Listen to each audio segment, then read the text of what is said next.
All right, starting to record. Welcome to the Tellor Tech Call, May 19th, 2020. So no AMA this week. Every third Tuesday we do a tech call where I do a little deep dive in. As far as general notes, though, I don't think there's a whole lot since last week. But we're going to be starting to test a new update to the Tellor Miner. If you are a miner and you want to, we'll be doing testing probably for the next 2-3 weeks on Rinkeby because it's a pretty big update. Probably more about that next week. But if you want to help test it, I definitely recommend everyone does go and test it. Definitely feel free to reach out to me. The more people looking at the code, the more secure it's going to be. So reach out to me about that. Other things, we posted a Medium article last week. Definitely go give that a read. And yeah, we're just kind of continuing talking to projects. We also, if you're one of those people who is using Tellor to actually build a smart contract, we updated all of our user contract documentation.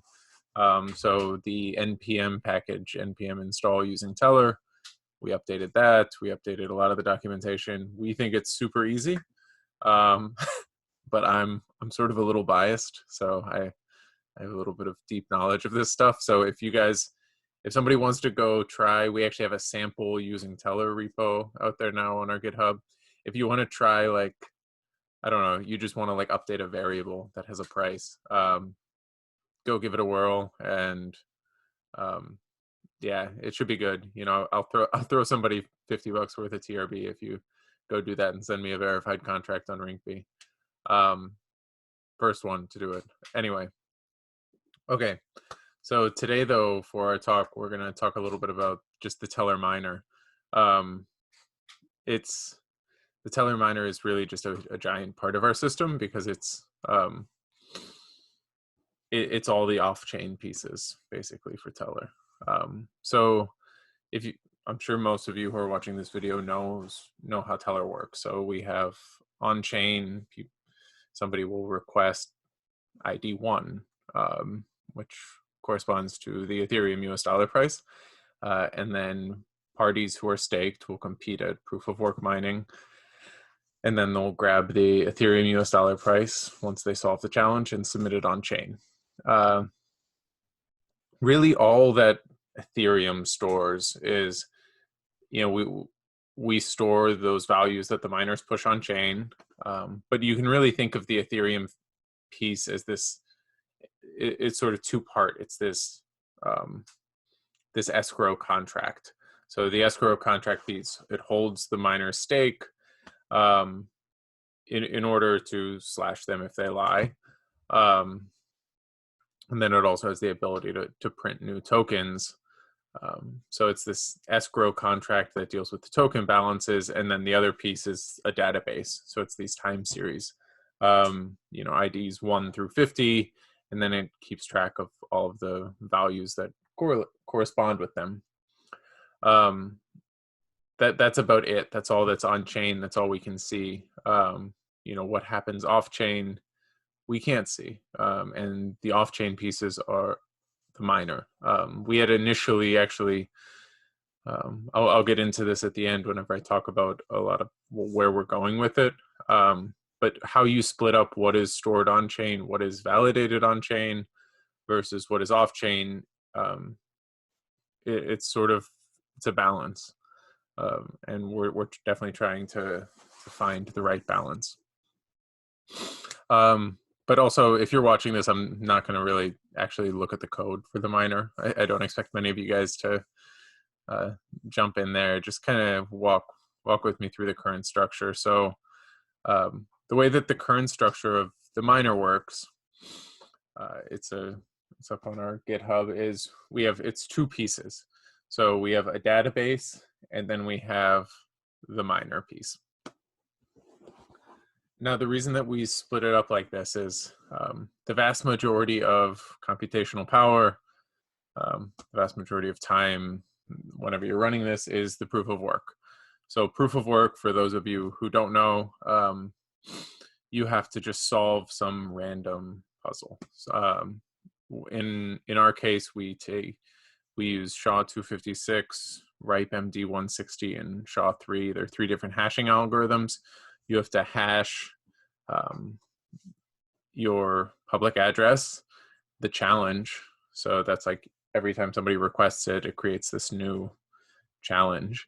And then also some random number, which is your nonce.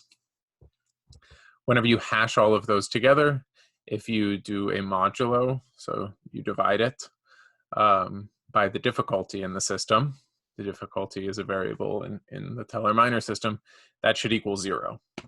So basically all the miner pieces do is they go and guess random nonces in order to solve that solution. Like Bitcoin, they check, trillions of nonces every single block, and then we get a solution.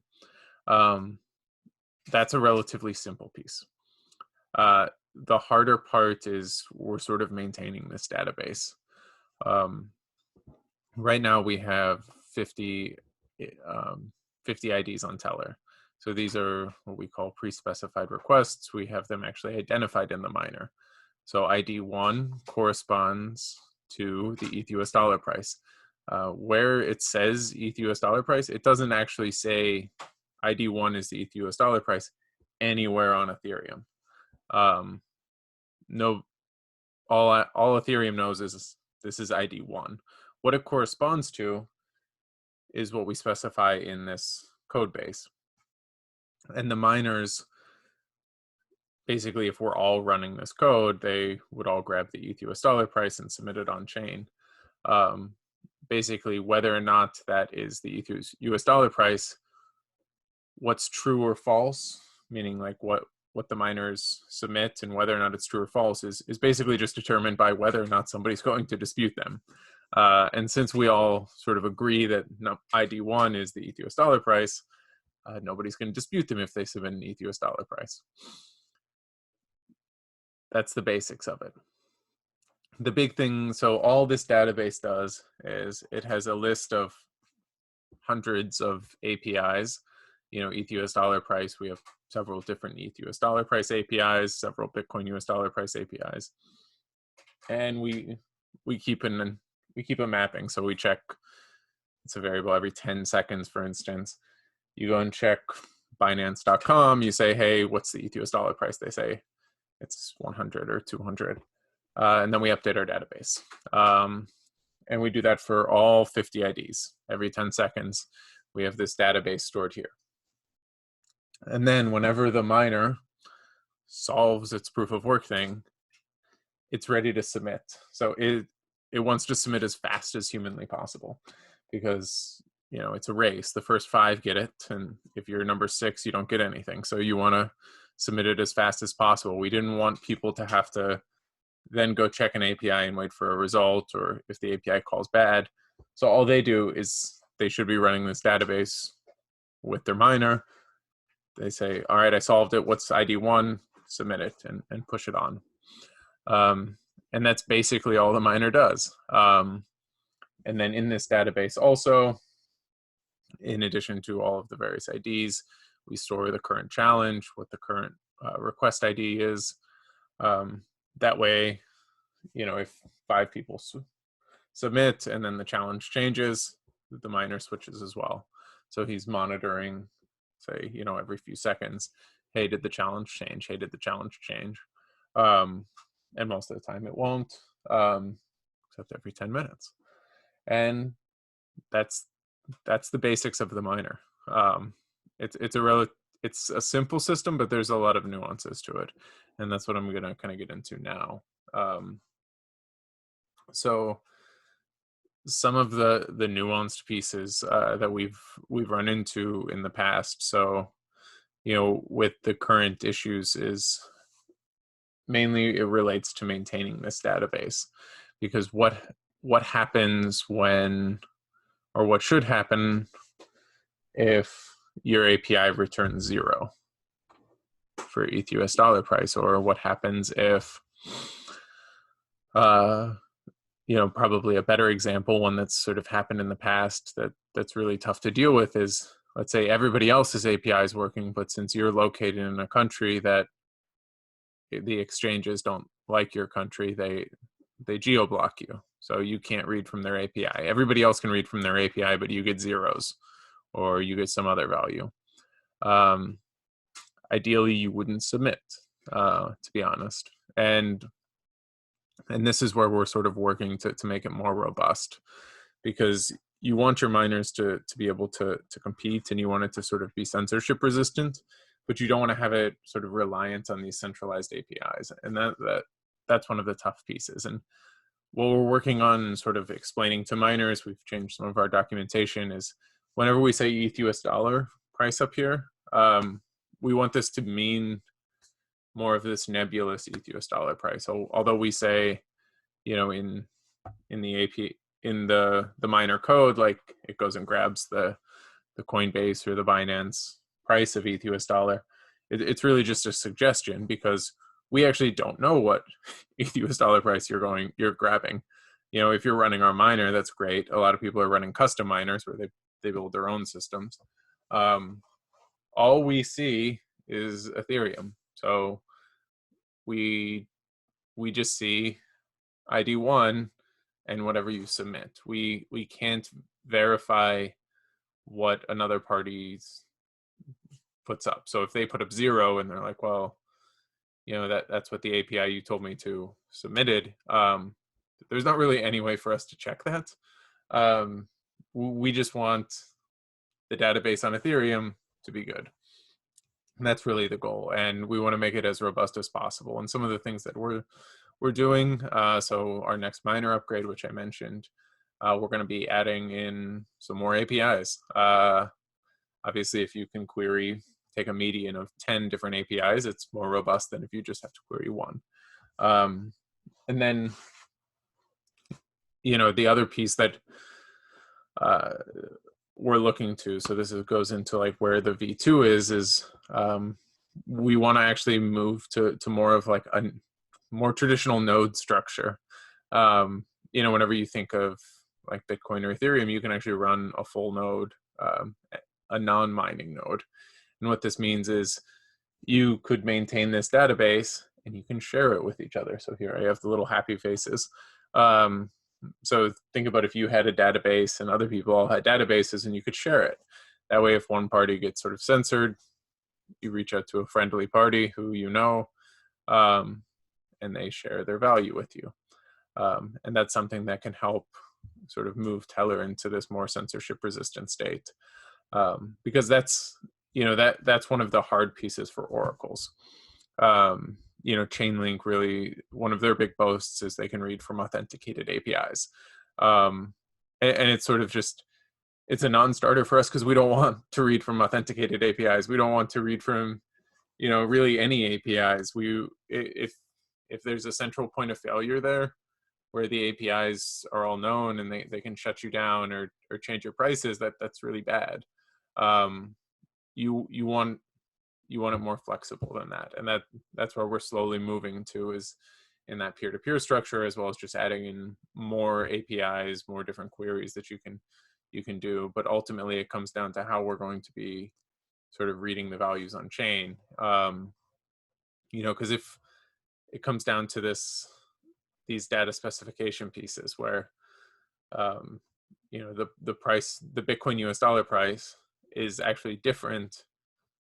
Whenever you say that your oracle gives you the Bitcoin US dollar price, that's actually different than I want the Bitcoin US dollar price at Coinbase, because the Bitcoin US dollar price at Coinbase, and then that's also different than I want the Bitcoin US dollar price according to Coinbase's API.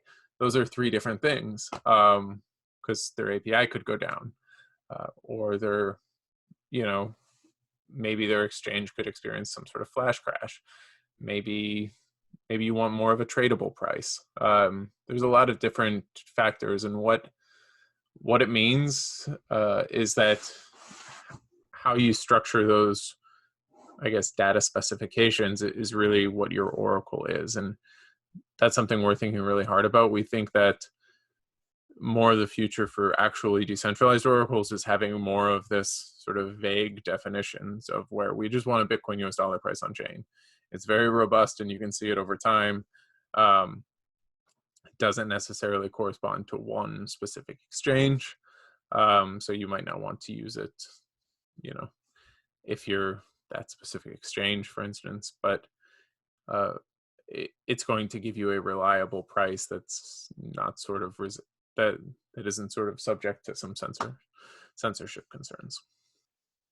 So I think that's kind of the general piece about where we're moving with it.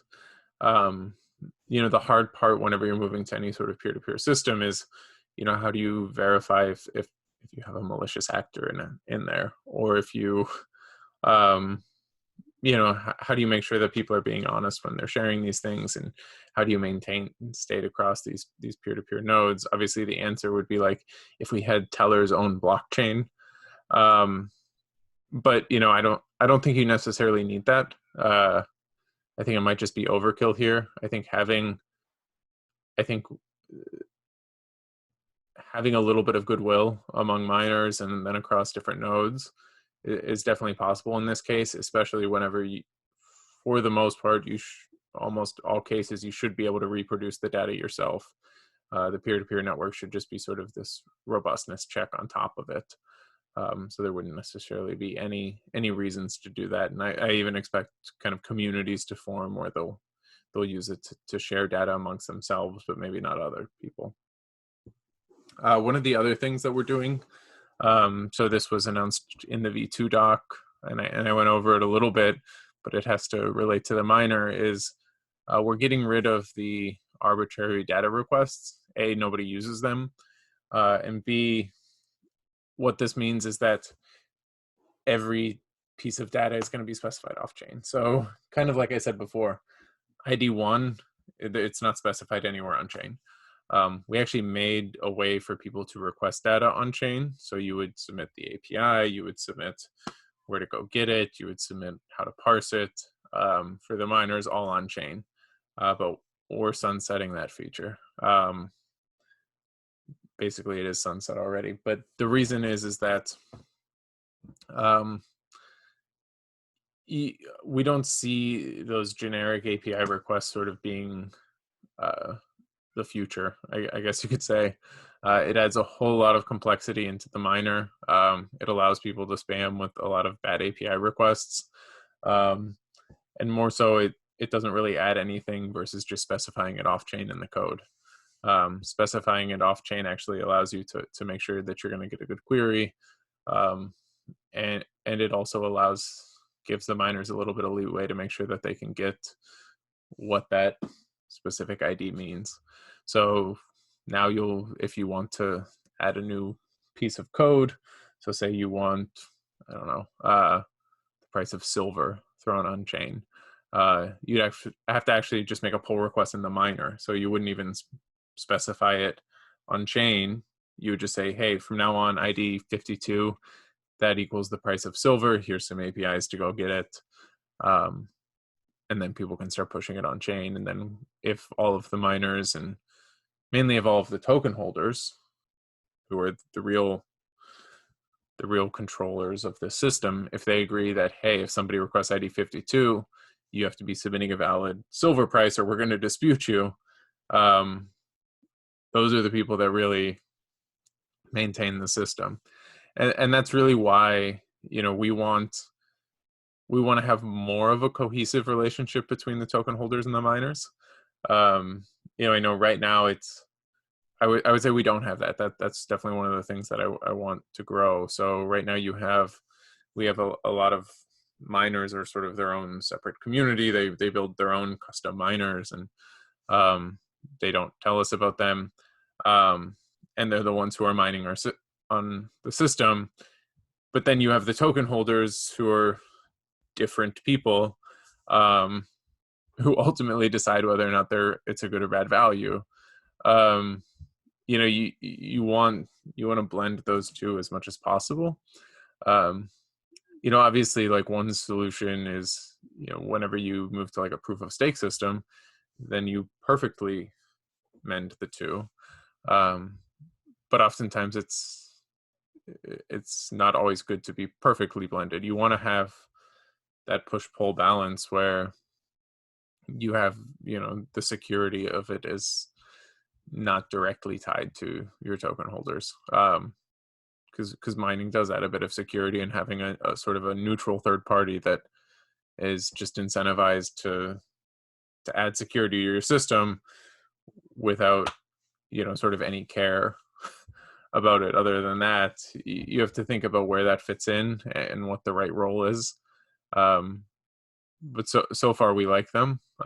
We like the miners on our system, and we want to make sure that they're mainly working with the token holders, so that way the ID specifications, how the miner works, and what's ultimately getting pushed on chain is usable, and it's what people want. So that way everybody sort of has this nice, happy relationship moving forward.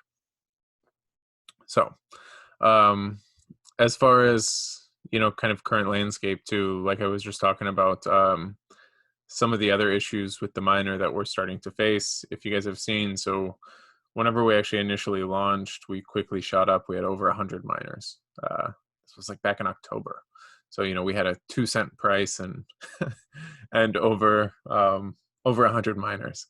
And it was really just sort of a free-for-all, because it was CPU mining at the time, and lots of people just, would come on and they would have their MacBooks running a miner. And then in December, we released a GPU miner, and difficulty shot up from there. And quickly after that, FPGAs come on.